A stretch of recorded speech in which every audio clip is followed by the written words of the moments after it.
Hello everybody, I'm Professor Abdul Karim from University Science Malaysia.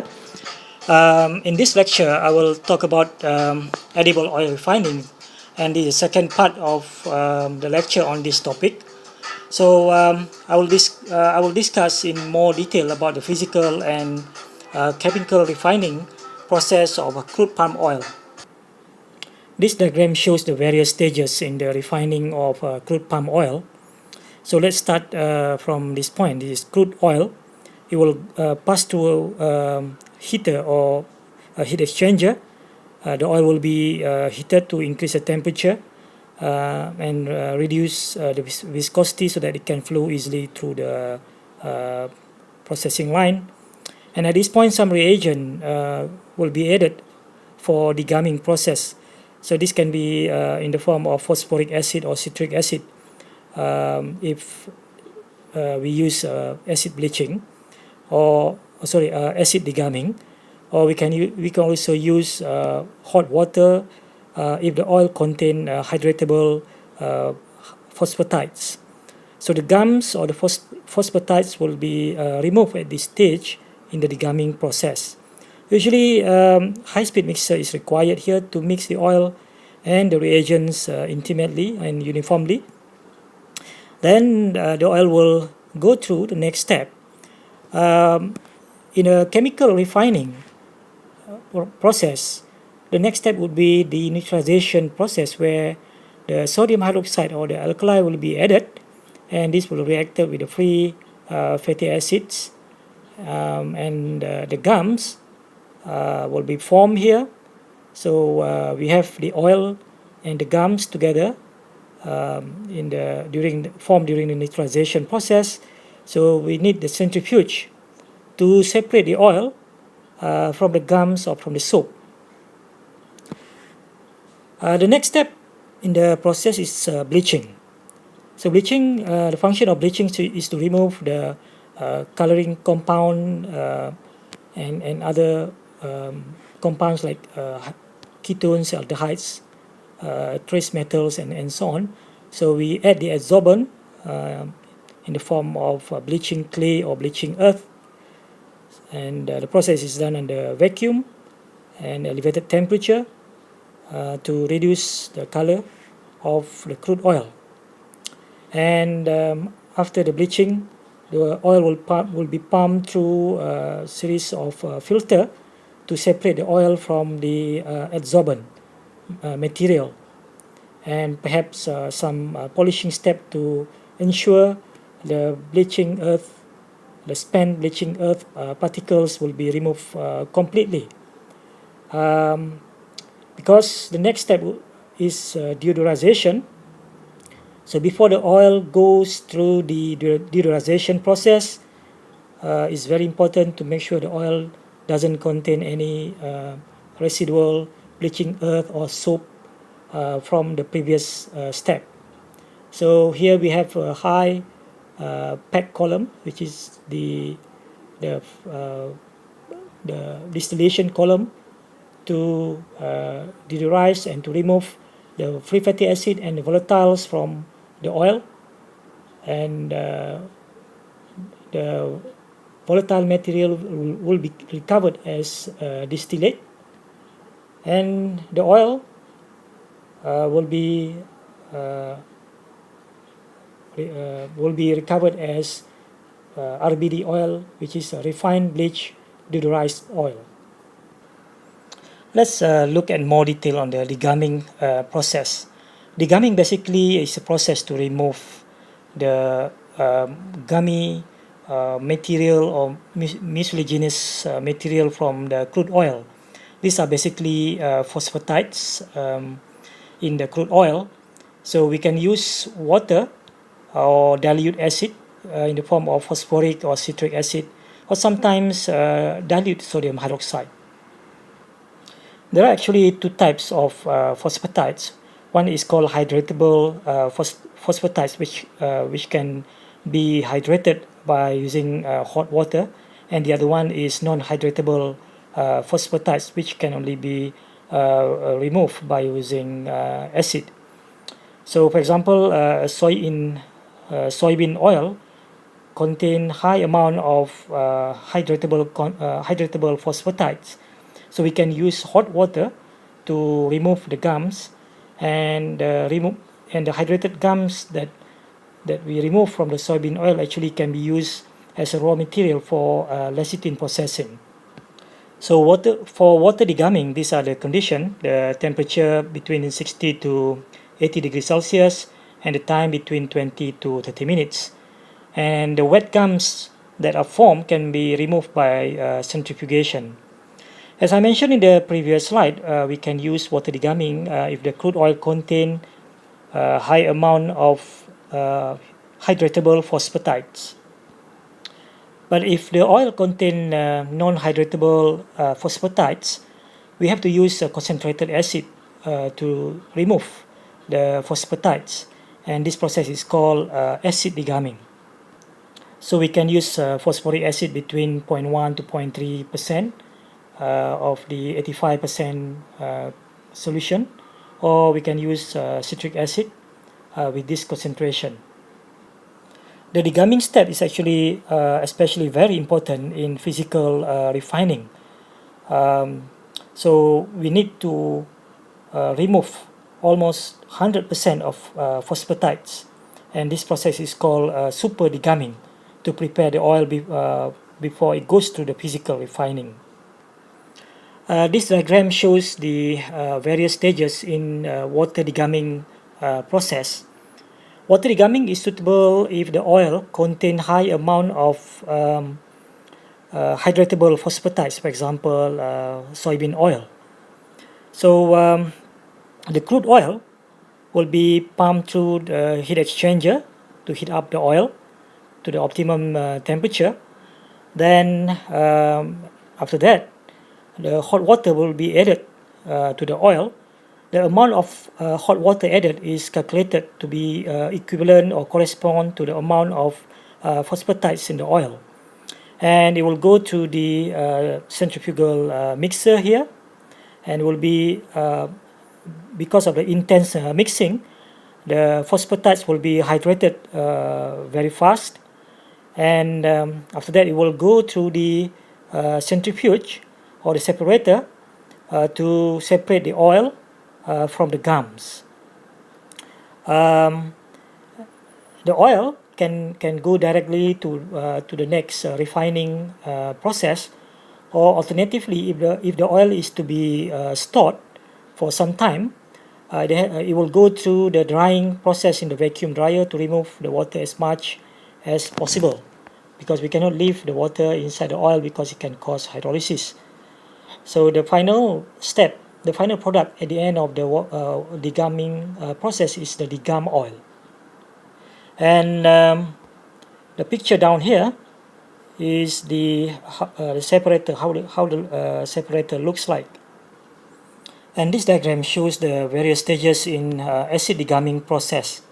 Acid degumming process is suitable when the oil contains significant amount of non-hydratable phosphatides. Acid degumming is commonly used for our palm oil or palm kernel oil in the refining process. So the crude oil will go through the heater, and the acid in the form of phosphoric acid will be added at this point and mix with the oil, and it will go to the holding tank, and the next step, the hot water will be added to hydrate the hydratable phosphatides in the oil.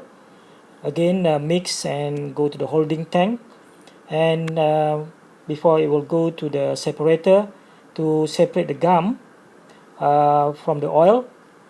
And again, if necessary, the oil will be dry in the vacuum dryer, and finally we get the degum oil, which is ready to go for the next step, which is the bleaching step. If we use chemical refining to refine the crude oil, so there's a step called neutralization, where we will add the alkali to neutralize the acid or the free fatty acid in the crude oil. So the purpose of this step is basically to remove almost all of the free fatty acid present in the crude oil down to a very low level, typically below or to between 0.01 to 0.03%. Usually in the crude oil, we have between 3 to 5%. So you can see there's a large reduction of free fatty acid during the neutralization step. The concentration of sodium hydroxide used in the neutralization step is between 8 to 24%. This concentration will depend on the type of oil and also the initial amount of the free fatty acid. So the alkali will react with the free fatty acid to produce the soaps, which is insoluble, and it's called soap stock, which can be removed by the separator or by centrifugation. So basically there are 3 steps in the neutralization process. The neutralization itself, when we add the alkali and to the oil, then we remove the soap, separate the soap from the soap stock from the oil by using centrifugation. But after that, there's probably some traces of soap which can be removed further by washing step, and finally drying to remove whatever moisture is still there down to a very low level, around 0.1%.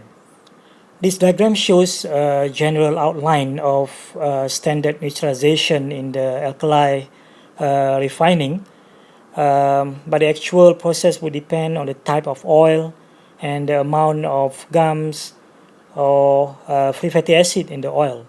For example, some oil may require some conditioning. So basically, depending on the amount of gums and free fatty acid, it may require some pre-degumming step.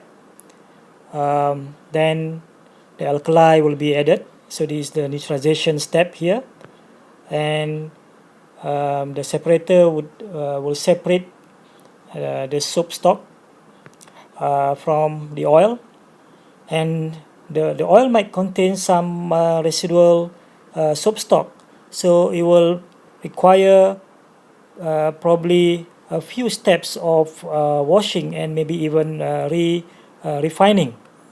So the quality control would determine whether how many washing steps or whether re-refining is needed, so that the final oil will contain very low amount of free fatty acid, and maybe drying step is also required to bring down the moisture to around 0.1%, and finally we get the neutralized oil.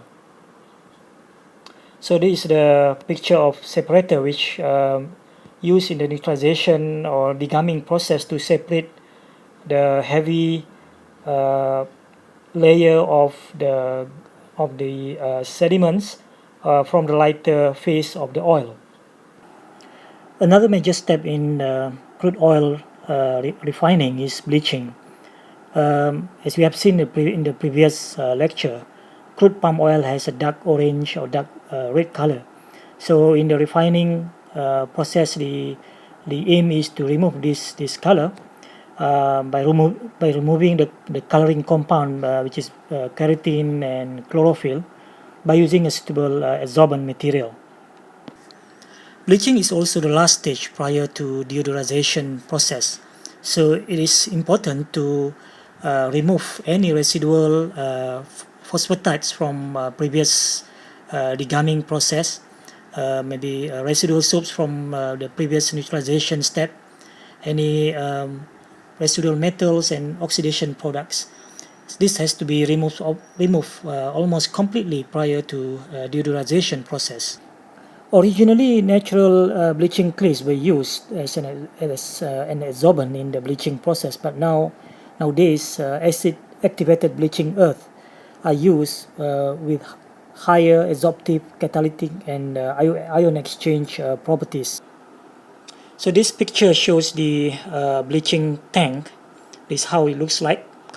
In the bleaching process, the bleaching earth or the clay is added at around 0.3 to 0.6%, and usually the process is done under vacuum to reduce damage to the oil, because we use a high temperature around 100 to 110 degree Celsius. The last step in the edible oil refining is called deodorization.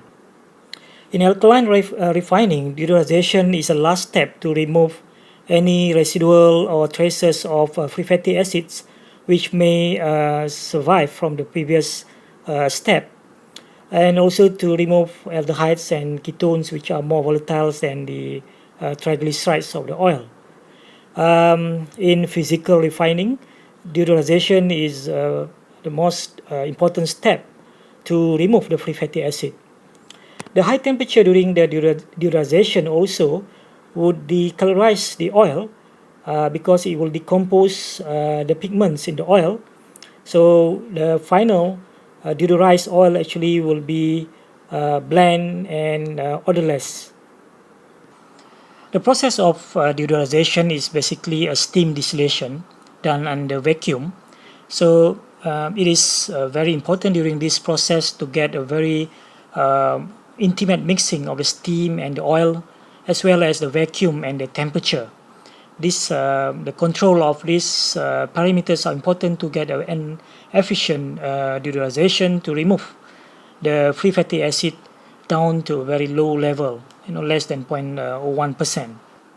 So how does these different components such as free fatty acid, tocopherol, and other components can be separated with oil during the deodorization process?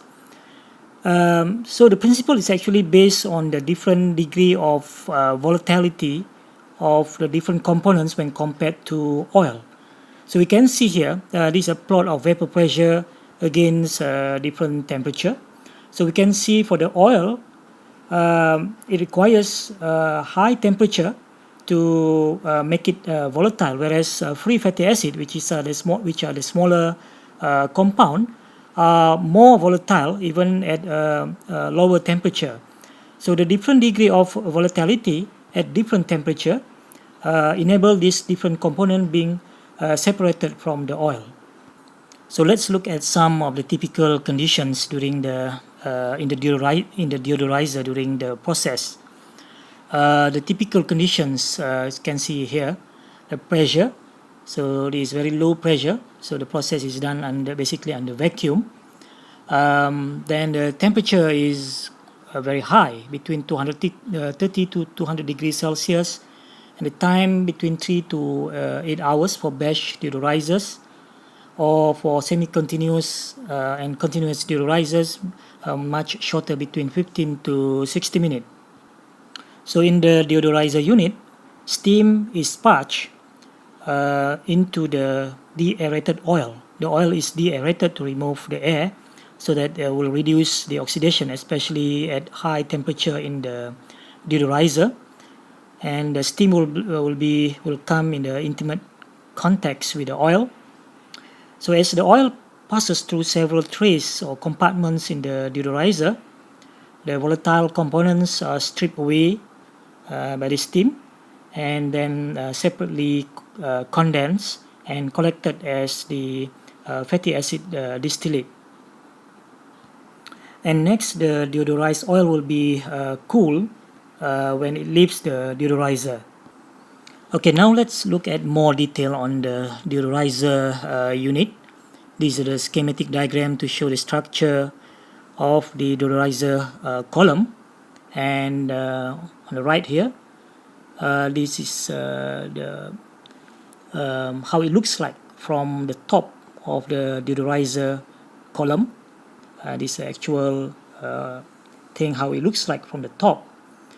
So basically the oil come from the top into the column, and will go through several stages of stripping of the volatiles when it comes to with the in intimate contact with the steam, and finally it will come out here as the deodorized oil.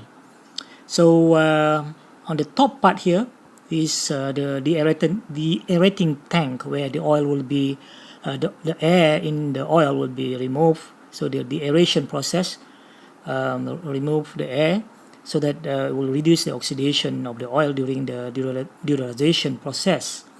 Then we have the heating tank here, and the steam is being sparged inside, and the stripping of the free fatty acid and other volatiles will take place when the oil flows through the column in the deodorizer. So during this process, the steam that is will be sparged into the deodorizer unit and will come into intimate contact with the oil, and the high temperature and the vacuum condition will allow the volatiles to vaporize into the large headspace vacuum space here, and will be removed and collected as distillate. Phosphoric or citric acid may be added as chelating agents into the deodorized oil to deactivate any trace metals that may still be present at this stage. So the end product of the refining process after the deodorization step is called refined bleach deodorized oil, or RBD oil, and this is usually marketed as cooking or salad oil, or can be used for manufacturing of other types of oil products. And the volatile components during the deodorization process are removed as condensate, and this actually contain various compounds, and this is called deodorizer distillate, and this can be further separated into tocopherol and sterols for various application in pharmaceutical and cosmetic applications. Okay, in this slide it just show a picture of the deodorizing plant, and another one here showing the deodorizing plant from the inside the factory. Okay, so far we have discussed the process of chemical refining of crude palm oil. So now let's discuss briefly the physical refining. So on this slide, we can this is actually the outline of the process of physical refining or physical refining plant, and the outline shown here is for the Alfa Laval AB, which is the one of the major manufacturer of physical refining plant in the world. So the starting point here is the crude palm oil. The crude palm oil is stored usually in a large tank under nitrogen gas to minimize the oxidation. And next is the degumming step. In physical refining, degumming is a very important step to remove the gums from the oil. So usually we use acid degumming process, and the process is done under reduced pressure, and the steam is used here to elevate the temperature to aid the degumming process. The next step is the bleaching process as shown here. So the oil is mixed with the steam, and bleaching earth or the bleaching clay is added to absorb the coloring compound, the aldehyde ketones, and the trace metals in the oil. And at this point, after the bleaching process, the color of the crude oil will be reduced significantly. From the bleaching tank, the bleach oil will be pumped through a series of filter to remove the spent bleaching earth, and this step is very critical to remove the insoluble particles from the oil before the oil is pumped to the deodorizer unit.